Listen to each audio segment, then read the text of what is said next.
Hi, and welcome to Katie's Corner in Space and the inaugural edition of the Star Trek Void, where I'll attempt to supply updates about the shows, actors, and crew involved in the Star Trek series not airing at the time. The Void is not where you'll find clips and reviews. Those will be in other videos and are labeled as such. And I'm playing catch up, so this edition is a broad overview of what to expect in the coming seasons.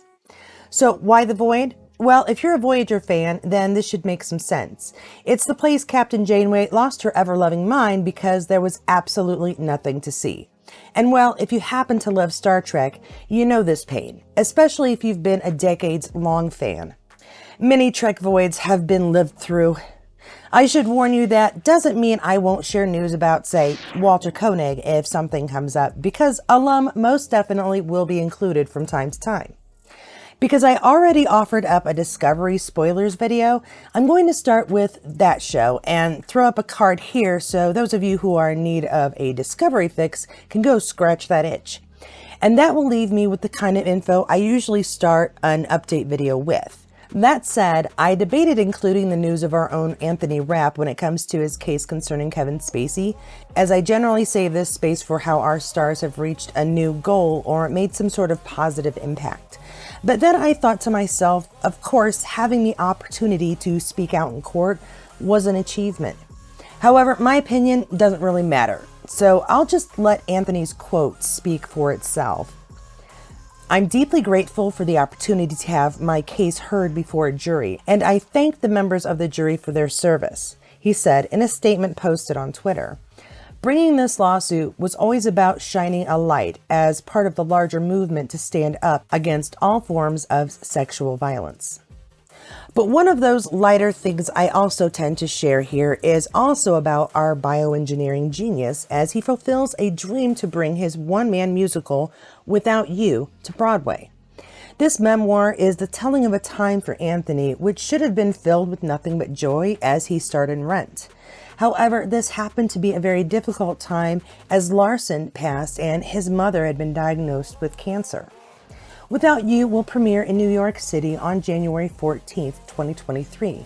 Then it will have a limited run basis with its opening night on January 25th, 2023, which is 27 years to the day after Rapp first took the stage for Rent's opening public performance at New York Theater Workshop. Included will of course be original music created by Rapp and familiar tunes from the late Jonathan Larson. Now here's where I get to any spoilers, and a warning for anyone who just plain wants to be surprised. Doing this allows me to give viewers all the info in one video rather than making 7 5-minute videos where I basically repeat 4.5 minutes of stuff we already talked about in previous videos, with 20 seconds of maybes and possiblies, and finally 5 seconds of an actual new fact. I don't like those videos when I'm researching, so I won't be doing that here. When it comes to new series info, I'm going to start with Strange New Worlds, because I believe out of so many shows, this sucker lived up to the hype in major ways. Each episode of the first season was absolutely incredible, from the acting to the one-shot takes on storytelling and to the graphics. And I honestly could go on for paragraphs about how incredible season 1 was, but what we want is season 2 information. And let me just say, the continuing exploration of favorite characters past, as well as the new Kirk appearing more regularly, has me both excited and a bit trepidatious. For one, anytime we learn more about well-known characters, such as Spock having dyslexia, or even entire species like the Gorn communicate using coded light, it's an incredible treat for us long-lived fans. But to see Paul Wesley as Kirk again, I don't know. I'm still on the fence about him, partly because I watched him on 8 seasons of Vampire Diaries, and this can make it difficult for me to be objective. Which for me can take away from the story, but that's a me problem, so back to the upcoming season. I'm excited to see Ortegas getting a character-centered episode that might explain her close friendship with Pike, as well as the addition of a new engineer, Pelia, played by Carol Kane with a comedic tone, though I will miss Hemmer immensely. Kane will have some big boots to fill. I think adding a comedian to a show that really enjoys its lighter, funny moments is a great decision though. As for number 1, Romaine's character is most definitely having issues, and resolving them is expected to be part of this upcoming season. Whether her genetic enhancements are overlooked or grandfathered in for special reasons, who knows? But we do know all of the remaining living characters will be returning, and it looks like Kirk will be a regular cast member. I'm exceedingly thrilled to know some of the voice characters from Lower Decks will be appearing in a crossover episode. Not sure how that's going to get pulled off considering the time difference, but if you know anything about Trek, or this channel actually, you know time travel is always a possibility that comes to my mind. The only real bad news in all of this is, of course, we will most likely be waiting nearly a year for new episodes. If the multiple runs of Trek continue in order, then Strange New Worlds will come after Discovery, which isn't expected to air until midsummer of 2023. And now I move on to Picard, which, like Strange New Worlds, I'm playing catch-up on, spoiler-wise.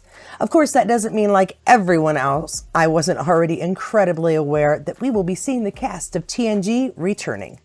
When it comes to new info for the upcoming season, the cast, of course, is tight-lipped. What else can I tell you? Really nothing. We will see a lot of transformation for our characters. Michael Dorn was particularly proud of the collaboration that came with developing Worf, as we will see him now compared to who he was. I feel this could be a major transformation of personality, kind of like we had with Seven between Voyager's days and Picard's beginning, though in a very different direction. But when it comes to dropping big character news, I'd have to give it to LeVar when announcing Geordi was not only given a successful love life post-TNG, but 2 daughters, one of which will be played by his real-life daughter, Micah Burton. What we know is the villain starting us off will be named Vadic, an alien captain on the hunt for the old crew and apparently starting with Beverly Crusher. This is what will inspire Picard to get the band back together, so to speak. But most of the characters have been seen playing an instrument, so you never know. Musical? No, that was Discovery. Could we expect a Discovery musical in any episode? Please, Michelle. Please, Alex. Please, Rod. Can we have them sing? We have 2 other familiar faces arriving on Picard as well to cause trouble in the form of Brent Spiner, or should I say one of Brent Spiner's many alter egos, Lore. But better yet, Moriarty will be along for the ride to cause havoc, which considering his hollow existence must be one heck of a storyline in itself. And I honestly can't wait to see the crew of my formative years back together again fighting a few old favorites. Now, I'll get more in depth on a lot of these very broad overviews of what's to come as I find them, and I'm thinking of making it a Friday release regularly starting next week. Now, if you made it this far and didn't hear anything new, yeah, I'm sorry. I'm playing catch up as this idea was the one that won the poll, and traditionally, I've been staying away from Trek spoilers. But what can I say? I've really enjoyed getting to know the actors of Outlander doing my Droughtlander series, and I already adore several of the new faces of Trek, so I thought, oh, what the hell. But it does take some time to cultivate better sources, so much like those Droughtlander videos, I do expect the content here to eventually reveal bits you didn't see 30 other places first, and at the very least be entertaining while you wait for your favorite series to resume. Traditionally, right about here is where I usually suggest some other videos you might like, and I do happen to have quite a few Trek clips and reviews, and honestly, they vary in quality because I only really figured out format-wise what I liked in the last half of Season 3 of Lower Decks. But I think those will give you a good idea of what to expect here. Oh, and if you also happen to obsess about Outlander, an odd combination apparently, then I suggest you give that playlist a try too. Again, the last couple of months, I think I've really developed the style you can expect to see here. Have I mentioned I've only been at this video creation editing thing for about 8 months, so yeah, learning curve. So go on and check those out, and I'll see you there.